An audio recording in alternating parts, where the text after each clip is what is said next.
Yo, I understand life gets hard. I understand life gets difficult. You know what I mean? You lose your job. You can't find a job. You see everybody else with certain things on social media. You want what the Joneses got. You know what I'm saying, so to speak. Before you pick up that gun, before you sit down at the round table with 3 or 4 of your friends or more, and plan that robbery, before you pick up that bag, I think you should listen to this first, man. Listen to this story and then think about if it's worth it. Hopefully at the end of the video you like. Feel free to comment, share, subscribe if you haven't already. Subscribe, hit that post notification so anytime I drop a story, you'll be amongst the first to get it. With no further ado, I want to tell you a story about 4 teenagers, actually. 4 teenagers.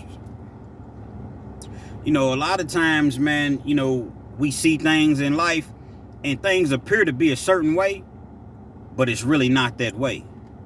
You know what I mean? Now, what I'm speaking of, there was a Mexican guy. Supposedly the Mexican guy had all these drugs and all this cash in his house. Now, the reason that was determined is that it was a female,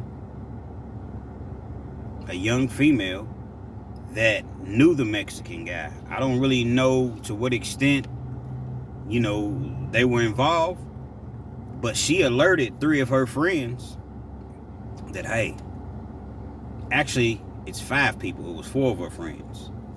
So she alerted her friends, I know this guy, he got this in the house. He's not going to be home at such and such time.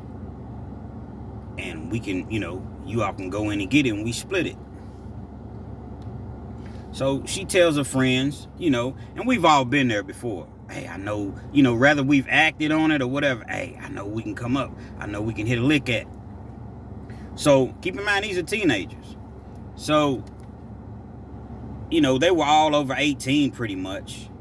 But still, they were still in their teens. So nevertheless, she tells her friends, they all sit at the round table, and they come up with a plan to rob the Mexican guy.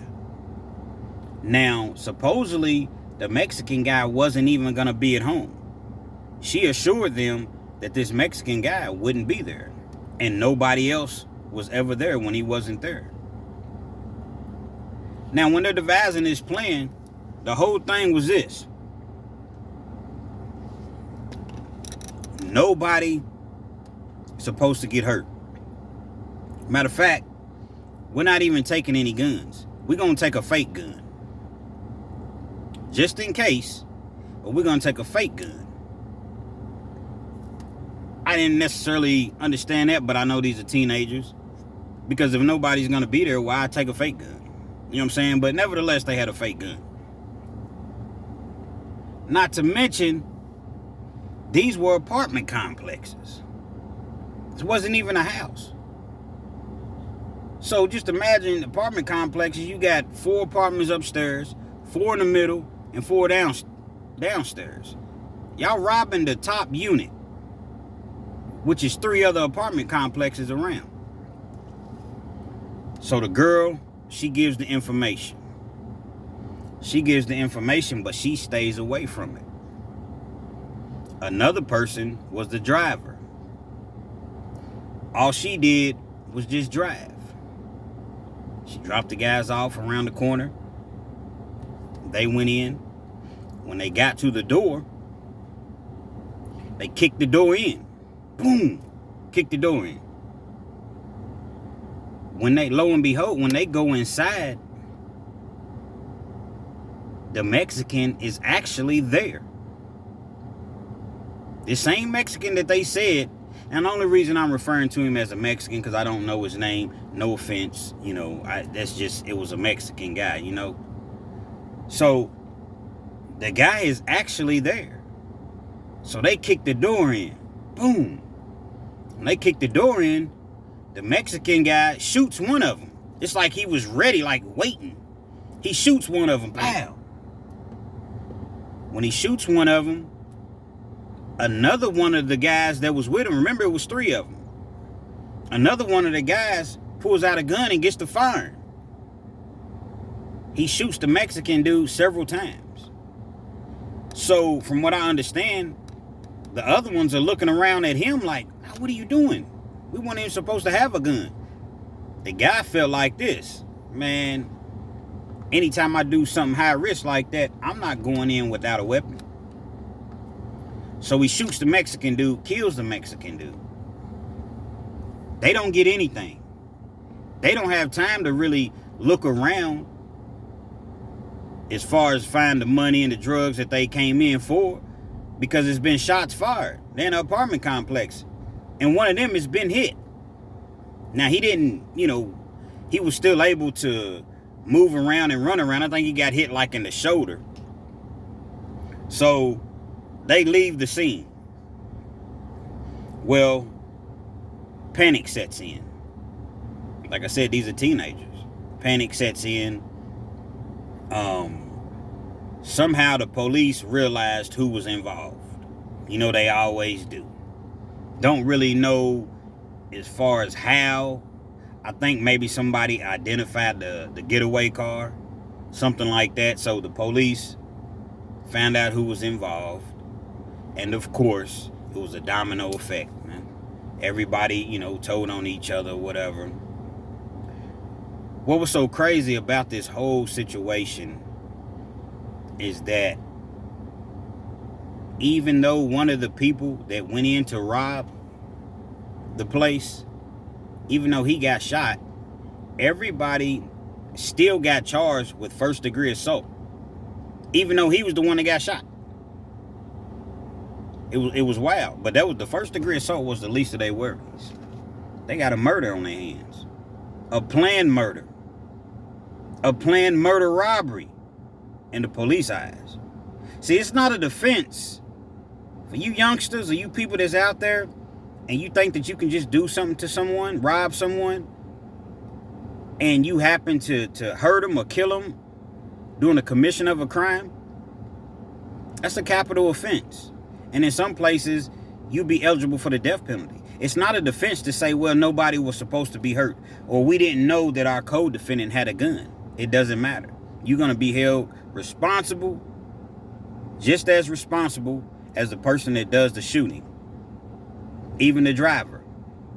She was held accountable, just like she went in with the other ones.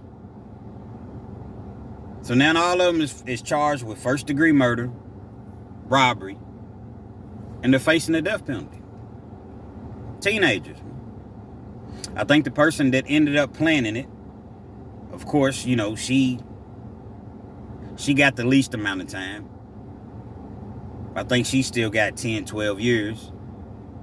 The getaway driver got the second, most time or whatever. And the people that actually went in, I want to say his name so bad, but I better not do that. He got 25 to life. 2 of them got 25 to life, and I think the other one may have gotten like 20, in which he has to do 85% of his time before he comes home. This was just a sad, sad situation, man. And I never will forget, I was in court with one of the guys, and on the day that he went to final sentencing and he got his time, he just sit in the, there's a holding tank, that's what you call it, pretty much. It's just a cell, and you sit in the cell, and then when they call you out for court, they open the door, and when you walk out of that door, you walk directly into the courtroom. And I was still waiting to be seen by the judge, and that guy just broke down crying. His lawyer came in, and she talked to him, and I mean, the guy just broke down crying. He was such a young dude, and he was just crying like, I just want to go home. I want to go home. Mama, I want my mom. At this point, I think he was maybe 21, because he sit in the county jail for 2.5 years just to get the amount of time that he got, because they was really trying to give him the death penalty. So he got 25 to life, which means you have to do 25 years before you have an opportunity to even go up for parole. You have to do 25 years. And, he was just sobbing, man. And it wasn't supposed to be this way. Nobody was supposed to get hurt. I want to go home, please. Judge don't care about that. Prosecutor don't care about that. Guess what? It was a life taken. For nothing. Like I said, you all didn't get anything. Even if you did get something, it still wasn't worth it. Sad situation.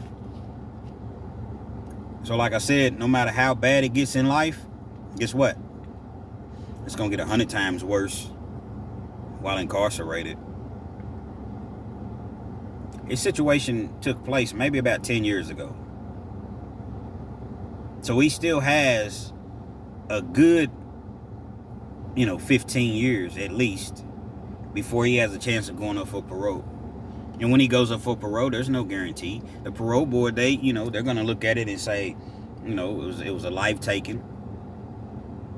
Unfortunately, the gentleman that lost his life, that's a sad situation in itself.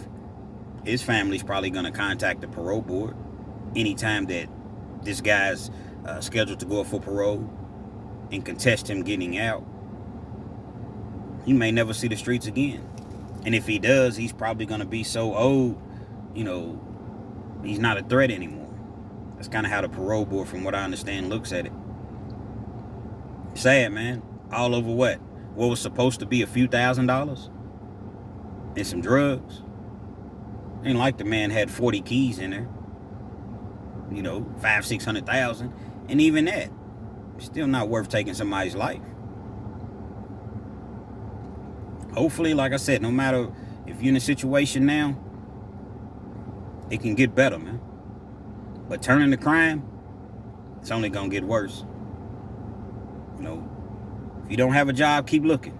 You'll find something. I don't care if you got to go work at McDonald's, Burger King, wherever. Car wash. Get that one job, save your money, get you another job. You got 2 jobs. Work on your credit. Build up to where you can get you a plan, a trade. If you don't want to go to school, get you a trade. Learn how to use your hands, even if you just want to be a barber. Ain't nothing wrong with being a barber. Hell, haircuts these days, where I'm at, it's $35, $40 a haircut, and that's now. Learn how to do hair. Learn how to build houses. Learn how to work on cars, anything. But it's better than going to the penitentiary. And now you're in the penitentiary, you decide to go to school. So you writing home, or you talking to your mom, yeah, Mom, I'm in trade school and I'm studying to be an electrician. And yeah, all that's cool. But guess what? You could have done that out here. Do the right thing. I know it gets hard. It definitely does get hard. But turning to crime, I'm telling you, you don't want to do that. Ain't nothing cool. I know you hear these rap songs, and I know you hear people glorifying it. Man, there's nothing to glorify. It's music. It's entertainment. Nobody in jail want to be in jail.